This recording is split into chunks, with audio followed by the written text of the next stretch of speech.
100% job గ్యారెంటీతో ISTTM business school admissions open. మీరు అక్కడ ట్యూబుల్లో నీళ్ళే పట్టుకొని తాగాల, వంటకు తాగేకంతా అవే సార్. ఆ నీళ్లు వాసన వస్తుంటాయి. అయినా కూడా ఆ నీళ్లు కనీసం ఆ టైంలో 12-1 గంట కాడ నీళ్లు పట్టుకుని బియ్యం కడుక్కుందామన్నా చేయి పెట్టలేని పరిస్థితి. వేడి వేలు కాలిపోతుంటాయి సార్. అవి మనం పొయ్యి మీద నీళ్లు ఉడుకుతుంటాయి కదా, అలా ఉడుకుతూ ఉంటాయి. ఆ నీళ్ళలో నేను బియ్యాన్ని కడగాలంటే కొలాయి కింద పెట్టి గరిటతో తిప్పేవాడిని. గరిటతో తిప్పి కడిగేవాడిని. నీళ్ళు కడిగి వంట చేసుకునేసరికి నాకు 2:30 అవుతుంది, 3 కూడా అయిపోతుంది. తట్టులో అన్నం వేసుకుని తిందాం అనుకునేసరికి ఇసుక తుఫాను వచ్చేస్తుంది. గాలి దుమ్ము, తినలేను, ఉండలేను. ఇంకా లాస్ట్కి నా వల్ల కాక ఇక్కడ ఉంటే చచ్చిపోతానని అర్థమయ్యి ఈయన ఫోన్ చేస్తే డబ్బులు కట్టించి పిలిపిస్తాను అన్నాడు సార్ మనిషి. డబ్బులు కట్టేదానికి నాకు అంత శక్తి లేదు, ఇంకా నా వల్ల కాలేదు. ఆడికి ఇంకా అక్కడ గొర్రెల మందు ఉంది, గొర్రెలకు మందులు. ఆ చుట్టుపక్కల ఎవరు కానీ మిగిలిన ఎవరు ఇట్లా మన వాళ్ళు కానీ లేకపోతే వేరే ఎవరన్నా జనాల సంచారం ఏముండదు అక్కడ? జన సంచారం లేదు సార్. ఇలాగే షెడ్లు ఉన్నాయి. షెడ్లు అంటే 3 కిలోమీటర్లు, 4 కిలోమీటర్లు, 5 కిలోమీటర్లు ఒక దగ్గర షెడ్లు ఉంటాయి. ఇట్లే ఉన్నాయి. కానీ అక్కడ ఇన్ని లేవు సార్. గొర్రెలు అంటే గొర్రెలే, ఒంటిలు అంటే ఒంటిలే, పక్షులు పావురాలు అంటే పావురాలే, ఇవే ఉంటాయి. కానీ వేరే ఇన్ని ఎవరు పెట్టలేదు అక్కడ.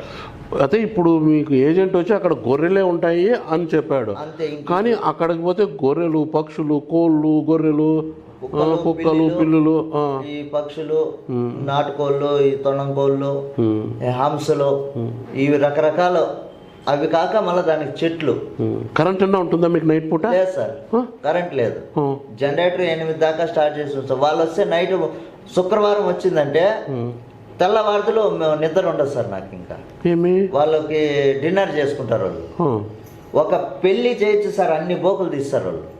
అన్ని కడగాలి, ఒకడే కడగాలి. వాళ్ళు ఎవరు పిలుచుకొచ్చుకోరు, వంట వాళ్ళు ఎవరిని పిలుచుకురారు. పాత్రలు అన్ని కడగాలి. కడిగి వాళ్ళు చెప్పినట్టు వాళ్ళే వంట అయితే వాళ్ళే చేస్తారు. కానీ అన్ని సప్లై చేయాలి నేను. సప్లై చేసి వంట అయిన తర్వాత అన్ని ఎత్తుకెళ్ళి వాళ్ళు ఏసీ రూమ్ లో పెట్టాలి. కింద కవర్ వేయాలి. కవర్ మీద పెద్ద పెద్ద ప్లేట్లు సార్, అవి పెద్ద ప్లేట్లు, అందరూ కూర్చొని తింటారు. అవి తినిన తర్వాత ఆ ఎమకలు కూడా అందులో వేసి ఆ భోజనం నాకు అట్లే ఇస్తారు సార్ తినమని. వాళ్ళు తినేసిన తిండిలో వీళ్ళు తినేసిన ఎమకలు, పావురాలు ఫ్రై అవన్నీ అందులోనే వేసి ఆ భోజనం నాకు ఇచ్చేవాళ్ళు. ఇది నువ్వు తిను అని. నేను ఇంకా తినకపోతే చచ్చిపోతాను.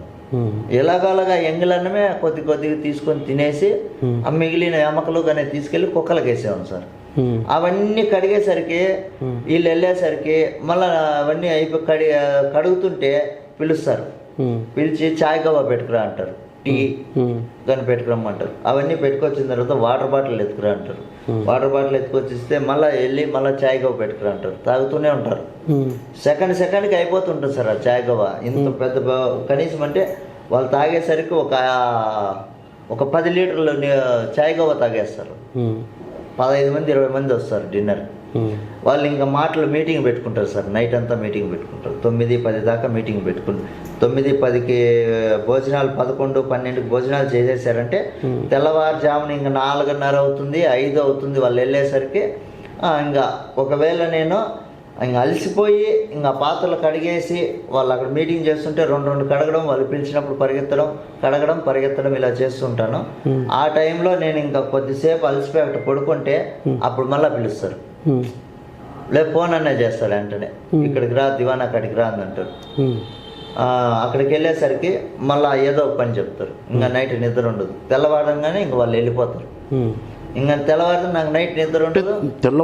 నైట్ అంతా వాళ్ళు మేల్కొనే ఉంటారు సార్. వాళ్ళు ఏం పని లేదు సార్. వాళ్ళకి పొగులంతా పనుకుంటారు. పొగులు ఎప్పుడు లేస్తారు వాళ్ళు? మధ్యాహ్నం 2-3కి లేస్తారు. ఇక్కడ తినేసి మాట్లాడి అంతా చేసి వెళ్ళిపోయి ఇంటికాడ పడుకుంటే 3 గంటలకు లేదా 2:30కో నిద్ర లేస్తారు వాళ్ళు ఇంటికాడ. మనకు అలాగ ఉండదు కదా సార్. ఇక్కడ మేత పెట్టాలి, ఈవిడికి మేత పెట్టి వీడియో పెట్టాలి. ఉన్నాయి సార్, వీడియోలు కూడా ఉన్నాయి. పక్షులకి, పావురాలకి, మేకలకి మేత వేసి ఆ వీడియో వెంటనే ఆయనకి పెట్టాలి. కొద్ది ఒక 5 నిమిషాలు లేట్ అయిందనా ఫోన్ చేసి తిడతాడు. ఏం చేస్తున్నావు, మేత ఎందుకు పెట్టలేదు, వీడియో ఎందుకు పెట్టలేదు, నువ్వు సక్రంగా చూడట్లేదు అని చెప్పని తిడతాడు. ఒక్కరోజు కూడా ఇంత ఎండలో నేను ఉండలేను బాబా చెప్పాను అతనికి. ఒక కూలర్ ఉండేది, కూలరు ఆ శ్రీలంక వాడు ఉన్నప్పుడు పని చేసింది అది. అతను ఏమని వెళ్ళిపోయాడో ఆ జనరేటర్లు ఒకటి కూడా దానికి సపోర్ట్ చేయడం లేదు. ఆ జనరేటర్ సక్రంగా పని చేయడం లేదు, దీనికి సపోర్ట్ చేయడం లేదు, మోటార్ సక్రంగా పని చేయలేదు, మోసేవాడిని నీళ్ళు. అప్పటి నుంచి నేను ఈ జనరేటర్ పెట్రోల్ అయిపోతే అంత పెట్రోల్ ఎలాగ అయిపోతుంది అంత తొందరగా అని అడిగేవాళ్ళు. వీళ్ళే పెట్రోల్ నైట్ అంతా కూర్చొని కాలుస్తారు, ఏసీ అంట లైట్లకంట వీటికంతా కానీ. నేను ఒక్కడే ఒకవేళ వాళ్ళు రాకపోతే 7 గంటలకు జనరేటర్ స్టార్ట్ చేసి 8 ఆఫ్ చేసేసేవాడిని. ఇంకా నీకేమన్నా నీ రూమ్లో ఏసీ ఉందా, ఫ్యాన్ ఉందా? బయటే నైట్ పూట బయటే, పొగలు మాత్రం రేకుల షెడ్ లో నీడ లేదు, ఏమీ లేదు. ఆ రేకుల షెడ్ లో కుర్చీ వేసుకుని టవాల్ అక్కడ నుంచి ఆ టవాల్ అలాగే వేసుకుని చెమట తుడుచుకుంటూ కూర్చొనేవాడిని. అలా కూర్చొనేవాడిని. ఇంకా ఆ టవాలే గతి నాకు. ఇంకా చెమట కూడా కారిపోతాను వీడియోలు చూస్తే. దుమ్ము ఇదంతా మట్టి, నువ్వు 100 సార్లు కడుగు ఇదంతా మట్టి. చూడండి అలర్జీ వచ్చేసింది గుళ్ళలో, గీకి గుళ్ళలు దుమ్ము. 100 సార్లు కడిగినా కూడా ఒంటిపైన దుమ్ము పోదు. నువ్వు డైలీ ఇప్పుడు స్నానం చేసి 5 నిమిషాలు అటు వెళ్ళామంటే మళ్ళీ ఒళ్ళంతా దుమ్ము, ఒళ్ళంతా అలర్జీ వచ్చేస్తుంది అక్కడ. ఇంకా నా వల్ల కాక నేను సాధ్యపడక ఇంకా నేను ఏదో ఒకటి చేసుకోవాలి. ఇప్పుడు మీరు ఇంత పని చేపిస్తున్నారు కదా మీ దగ్గర, మీకు ఏమాత్రం జీతం ఇస్తామని చెప్పారు సార్? ఇక్కడ ఏజెంట్ వచ్చి 130 దినార్లు అన్నాడు సార్. 130 దినార్లు అంటే మన డబ్బు 32,000 33,000 35,000 దగ్గర వస్తుంది అన్నాడు సార్ ఏజెంట్. అక్కడికి వెళ్ళిన తర్వాత 100 దినార్లే అన్నాడు కపిల్. అదేంది బాబా అతను 130 దినార్లు అన్నాడు, నువ్వు 100 దినార్లు అంటున్నావు అందంటే నేను అంతే చెప్పాను. నువ్వు ఫోన్ చేసి అడుక్కో, నాకు సంబంధం లేదు అన్నాడు. ఇతను ఫోన్ చేస్తే మళ్ళీ పెంచుతాడంట్లే అందన్నాడు. మళ్ళా పెంచేది కాదనా, నువ్వు చెప్పిండేది ఏమని నువ్వు మళ్ళీ పెంచేది ఏంది? వాడికి 120 దినార్లు ఇస్తున్నాడు పాత మనిషికి, నేను కొత్త మనిషి అని 100 దినార్లు ఇస్తున్నాడు. ఈసారి వాడు పోయి వస్తే 130 దినార్లు ఇస్తాడట, నాకు 100 దినార్లు ఇస్తున్నాడు. మళ్ళా నేను ఇట్లా అడుక్కుంటే ఇట్లా పలానా ఇబ్బంది అంటే 10 దినార్లు ఇనాం ఇస్తాను అంటే, నువ్వు పని బాగా చేస్తే 10 దినార్లు వినాము ఊరికే ఇస్తాను అని చెప్పాడు సార్. కానీ ఆ నెల జీతం నెల అయిపోయింది సార్. నేను అంతవరకు కూడా ఉన్నాను, నెల అయిపోయినంత వరకు కూడా అక్కడే ఉన్నాను. బాబా నా జీతం ఇంటికి పంపించాలి, పిల్లలకి కానీ ఖర్చులకి ఇంటికాడ ఏమీ లేదు, వాళ్ళు పనికి వెళ్తున్నారు, ఇంటికి జీతం పంపించాలంటే ఇప్పుడు లేదు, 25వ తారీఖు ఇస్తానన్నాడు సార్.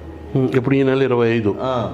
సుమన్ టీవీలో మీ పర్సనల్ అండ్ బిజినెస్ ప్రమోషన్స్ కోసం కింది నెంబర్కి కాంటాక్ట్ చేయండి.